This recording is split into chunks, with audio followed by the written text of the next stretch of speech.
WNTN 1550 AM Boston. This is your hostess, Viviana Dragani. Welcome back to my show, Italieco. Today, my guest is Daniel Angelus, an award-winning music artist, English-born singer and songwriter who crafts and creates dream pop and indie pop music. Welcome. Thank you for having me. Appreciate it. Hello. Thank you. Thank you. So, Daniel, everything in your music is fueled by your experiences, right?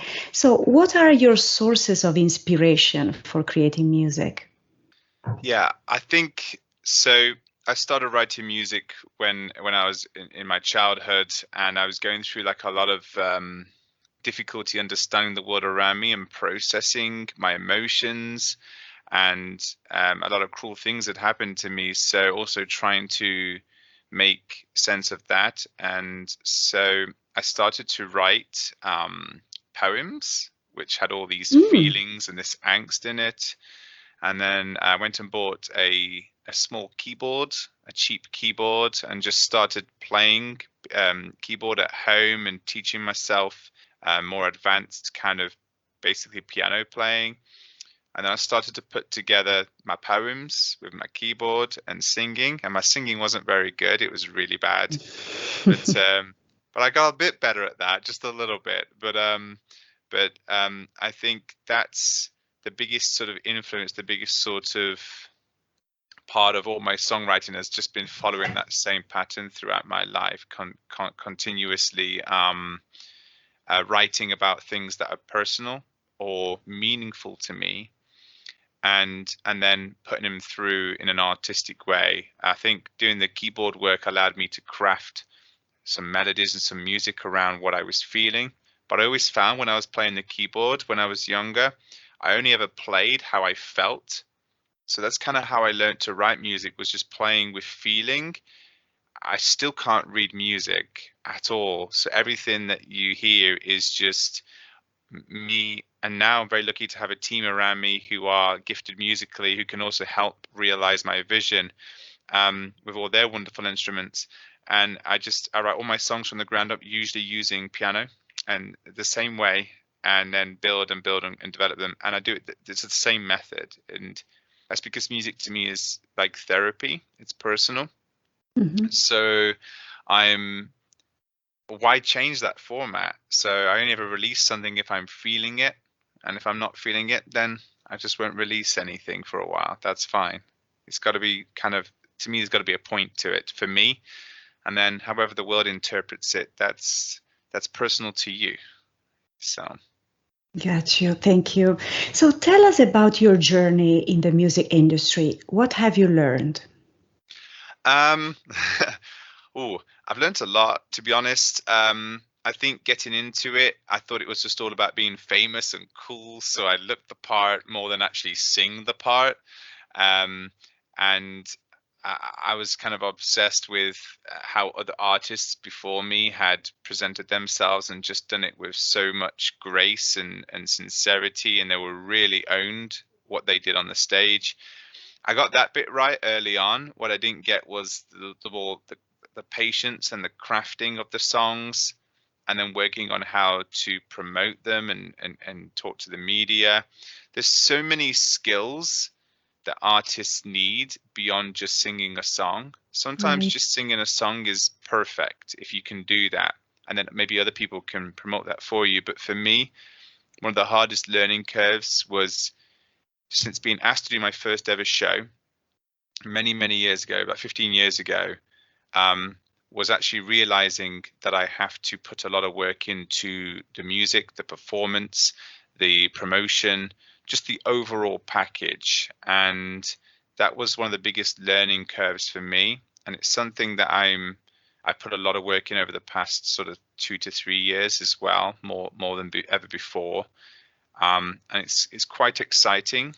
And sometimes you make mistakes or you don't get it right, but it's what you learn from that, and you can take it into the next thing you do. So it's quite valuable making mistakes in the industry, because you don't have to be afraid of that. You can use that to develop those skills in other areas other than singing in the studio or going on stage or writing. So Absolutely. I think that's what I've learned the most from my journey. Right. And any artists that inspired you or that you love? Oh yeah, there's quite a few. Okay, so artists that inspired me. It's a difficult question. Yeah, it's there's so many really. There are so many artists, but I think artists that I love is easier to answer. I'm not really. I'm more inspired by my own experiences than I am other artists, but I do really, really enjoy listening to a band called Las Vegas, who are from Mm. Scotland. They write such emotive music. There's a band called The War on Drugs, who are marvelous. Their songs are incredible. Um, and that I'm really into them right now. I'm listening to them quite a lot. But I think over the years, like influencers, it would be rude not to mention David Bowie. Um, and uh, because what I liked about David Bowie was his ability to shapeshift. He could be whatever he wanted to be. He could create a character and become it and perform in it. And that's kind of what I've been doing sort of for the past 8 years, is I've been sort of shape shifting from one personality to another and letting the music flow with that. And it's actually really liberating being in character, whoever you want to be, and having a fun time with it. So the artistic license there is, it's unstoppable. You can just go do whatever you like, and it's so much fun. Um, so I think that's probably the biggest influence on how I write my records or my songs, is probably Bowie's approach to each record he did. Yeah. Thank you, Daniel. And in your opinion, what are the biggest challenges in the music industry? Um, well, the pandemic that just happened really, really hurt the music industry. One of, I think one of the biggest, most exciting parts of being an artist is taking your music to a live stage and performing for an audience, and not being able to do that during the pandemic was really hard, and really difficult, and we had to find new creative ways of performing live for our audiences. So a lot of us did YouTube videos, like live shows on YouTube or live streams. And in a way, throughout the pandemic, I sat and watched a lot of my peers in the industry, who are fantastic and incredibly skilled artists, doing as many live streams as possible, trying to connect with their audience and keep that going.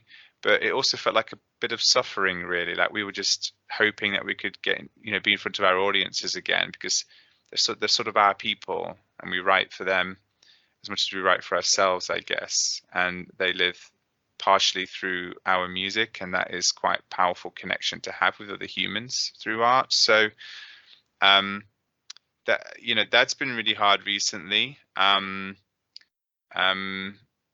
think one of the biggest challenges with music is probably getting it out there, getting people to hear your sound and see whether they can connect with it or not. And if they can't, that's not a problem at all. That's absolutely fine. And if they can, that's really exciting. It's so exciting. So I think one of the biggest challenges is trying so hard to catch as many people's attention. In a digital world, that's really difficult, because there's so many people who are like, hey, check out my creation. So finding ways of doing that Yeah. can be a big challenge. And speaking of promotion, do you have a social media presence? I am out there, yeah. I'm on Twitter and Instagram and Facebook, my name on there is Dream Pop Daniel. Dream Pop Daniel. Mhm. And I love to see people's responses to things I create and put out there. So feel free to follow me and say hello. I'm quite shy, though, to be honest. I'm not very talkative at all on social media. I'm very I do keep very much to myself and just do the music, but I love it when people get in touch with me and tell me if they like a song. It does make my day. It means so much to me. It really does. So feel free to say hi. Absolutely. And could you please share your thoughts on your latest single, More Than You Love Me? Of course, yes.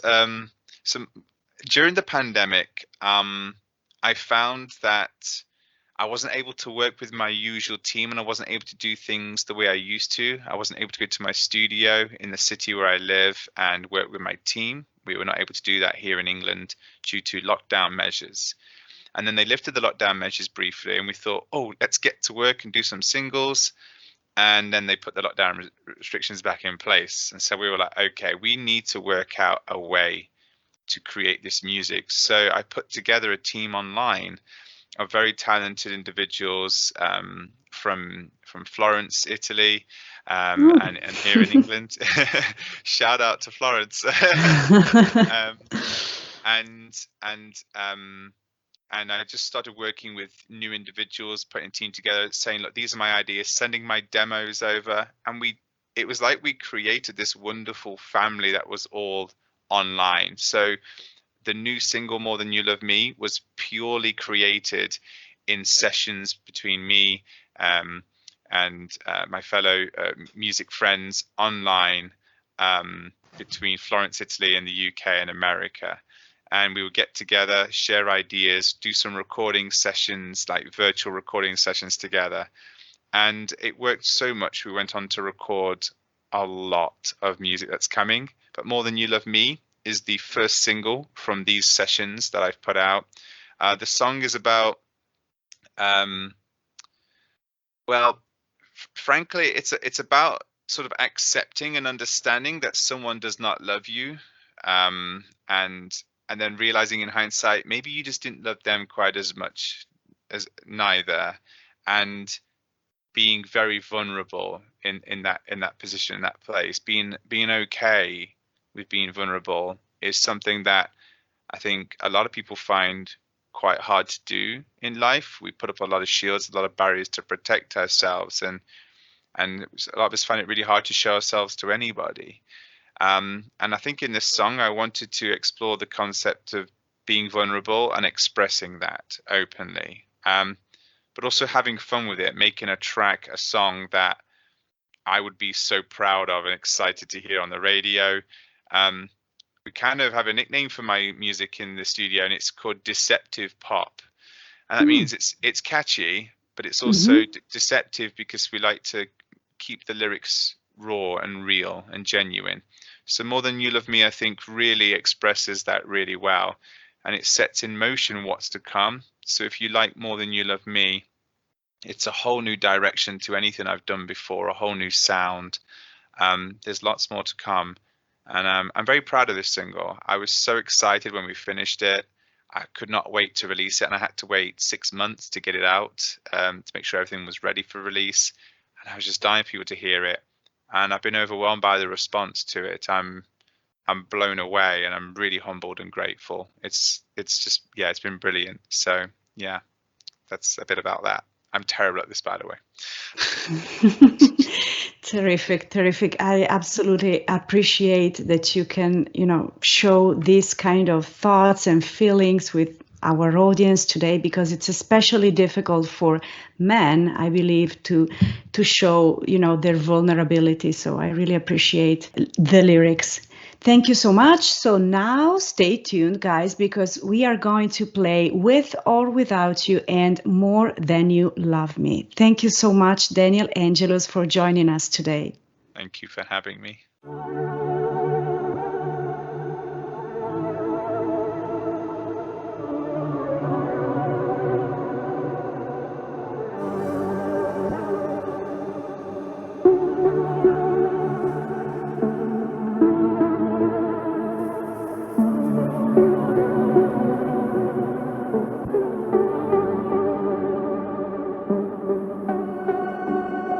See the stone set in your eyes.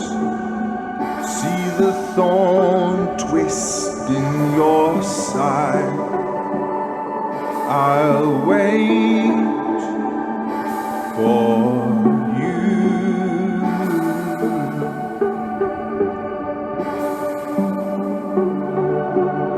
Sleight of hand and twist of fate.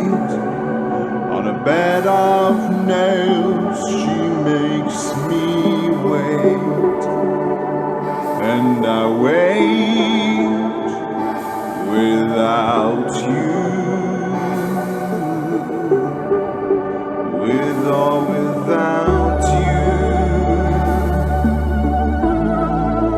with or without you.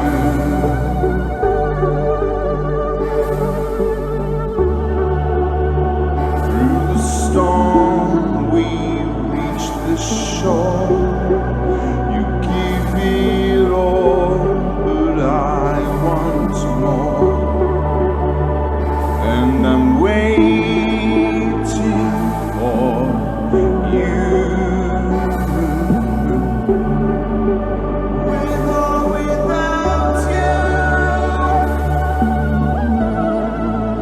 with or without you, I can live. With or without you, and you give yourself away, and you give yourself away, and you give, and you give yourself away. My hands are tied, my body bruised. She's got me with nothing to win and nothing left to lose.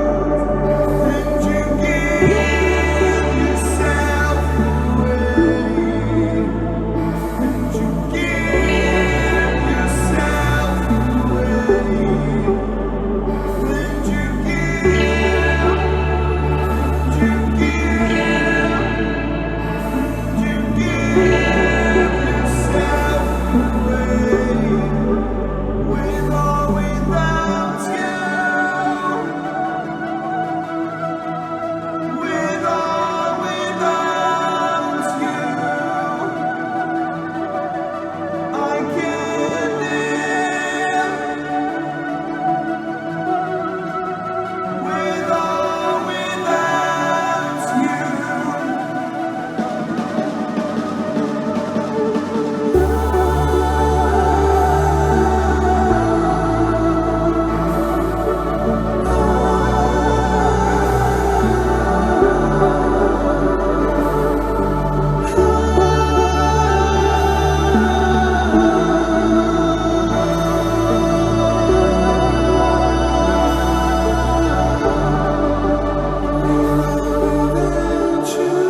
It's not